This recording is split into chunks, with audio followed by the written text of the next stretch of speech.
Hi guys, in this video I'll show you how to enable or disable hardware virtualization in Windows 10. If this video helps you, please consider subscribing my YouTube channel and liking the video. Now first of all, go to start button, then click on this power button, and here you will find the option restart. But before we hit on restart, we need to hold left shift key and then hit on restart, or in simple language you have to restart by holding left shift key. Once you're done with restart, you will get to see these options. Here we need to click on troubleshoot, then go to advanced options. Here we need to find for option as UEFI firmware settings. So this is the one. Now hit on restart. Once your restart is done, you will get to see that you are in your BIOS now, and in BIOS we have to go to virtualization mode. So how we can do that? In my case I'm using MSI, so it will depend on your BIOS. So for MSI we need to go to OC, or you can say overclock options.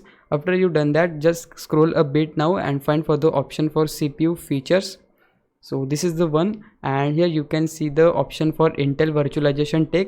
So this is the one which we want to enable or disable, or the name of virtualization can be different on your BIOS. So in my case it is written as Intel virtualization tech, but in your PC it could be anything, and you can see the names here. So once you find the option, so you just have to click there. So in my case this is Intel virtualization tech. We have to click here and two options will appear, enable or disable. So let's suppose I want to disable it. I just have to click on disable. Now it is disabled. I want to enable it again. I can just enable it again, and to save this you just have to close the BIOS, and here you need to click on yes to save the changes. And yeah, it is that simple to enable or disable hardware virtualization in Windows 10. Now it's your time to repay me. For that you can just subscribe my YouTube channel. I would really appreciate it. For now, thanks for watching. Bye bye.